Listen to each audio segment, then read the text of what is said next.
There are a bunch of teams that are doing way better than many thought they would, including the Cleveland Cavaliers, of course, and the Golden State Warriors, but one that's not being talked about enough in my opinion happens to be the Houston Rockets. After finishing with a record of 41-41 last season, being 500, they look to take another leap this season. And well, up until this point, they have been doing exactly that, being 7-4 and currently a top 5 seed. With that being said though, how have they done it?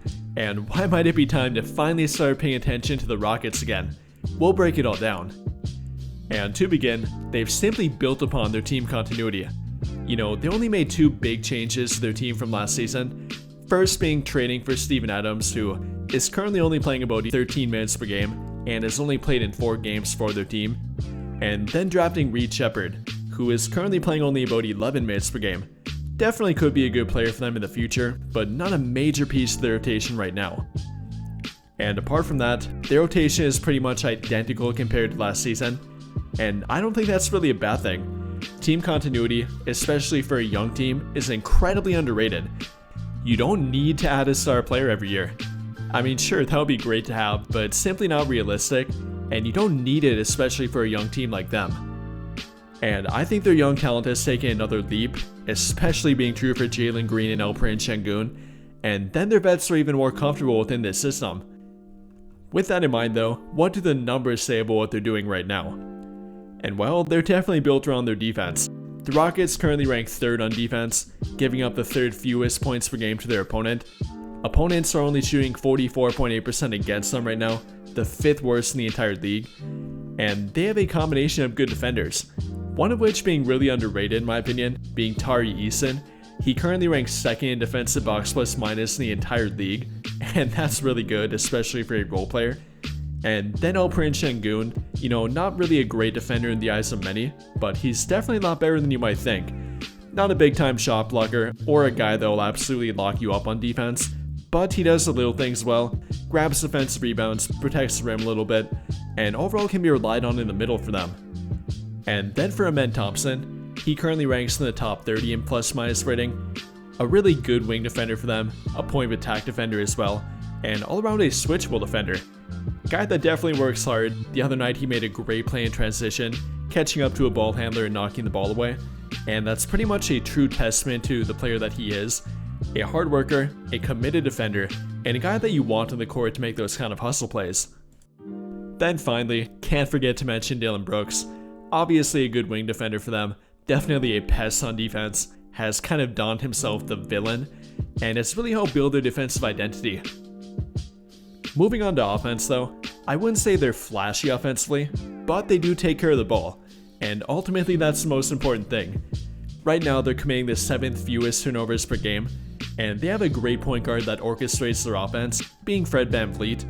VanVleet currently leads their team and the entire league among point guards in assist to turnover ratio, having a 5.81. That's really good if you don't know. And then to go along with that, they definitely don't get sped up on offense. They're currently playing at the 8th slowest pace of any team, and that's kind of how they prefer it. Getting shots around the rim, playing through the post with Alperen Sengun, and not focusing too heavily on the 3-point line or the quote-unquote running gun-styled offense. They're definitely not the Indiana Pacers. They're not trying to push the ball on every play. They definitely will attack the rim in the open court here and there, but they primarily do play through the half-court setting, again with Alperen Sengun, more methodical play with Fred VanVleet in the high pick-and-roll game, and overall focusing on the half-court setting. And then for part of the game that many people forget to mention, being rebounding, they are very good here. They are currently number 1 in the NBA in both total rebounds per game and offensive rebounds per game too.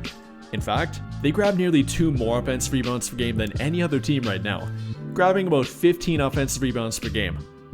So they play defense, rebound the ball well, and don't turn the ball over offensively.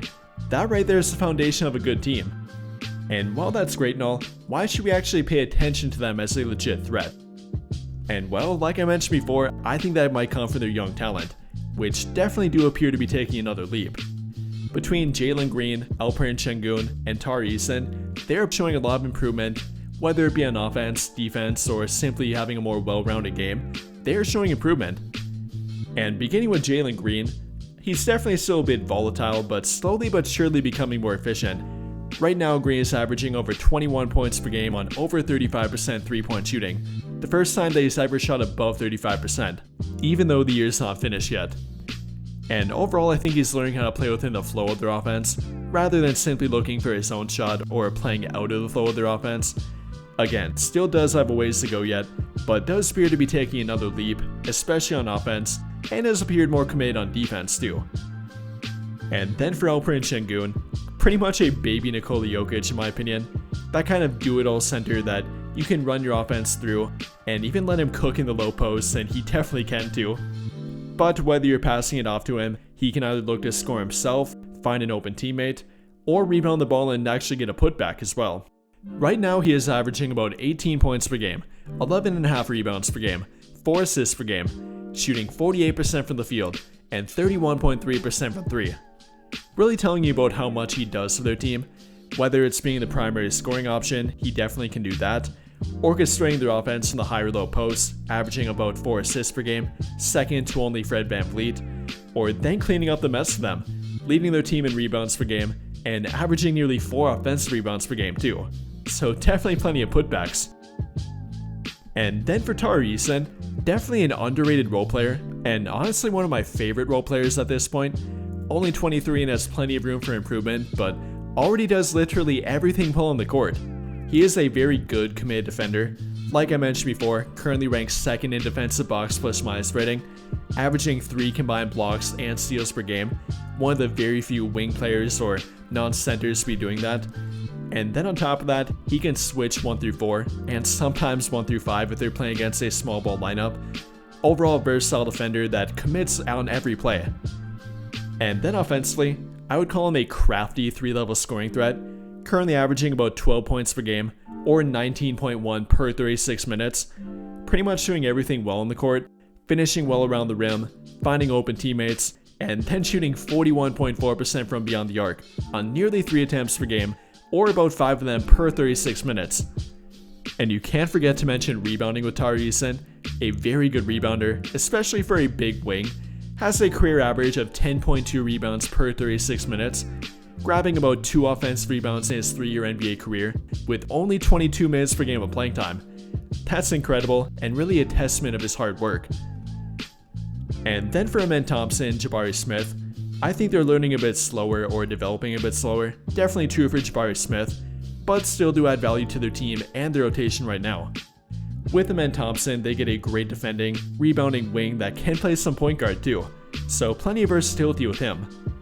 And then Jabari Smith, he's solid defensively and matches up very well with small ball lineups, which are very common in the modern NBA, so he can help them out too. But I would like for him to become more well-rounded offensively, having a more reliable 3-point shot, finishing around the rim a bit better, and that's something that he does need to work on.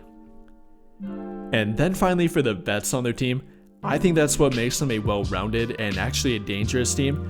VanVleet might not have the best numbers, but he is an ultra-efficient 3-and-D point guard, commits on both ends of the court, is a great role model for their young players, and simply appears to be a good teammate too.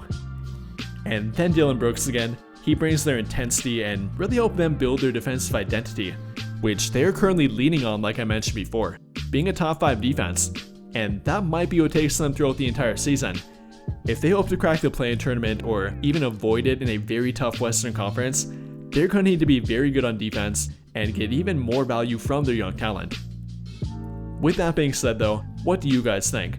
How do you feel about the Houston Rockets so far and what they have been showing? Let me know your thoughts in the comments down below. But I think that'll pretty much do it for this one, and if you enjoyed the video, then don't forget to drop a like, hit that subscribe button if you have not already, and turn on notifications so you never miss out when I upload a video. But as always, thank you for watching and have a great day.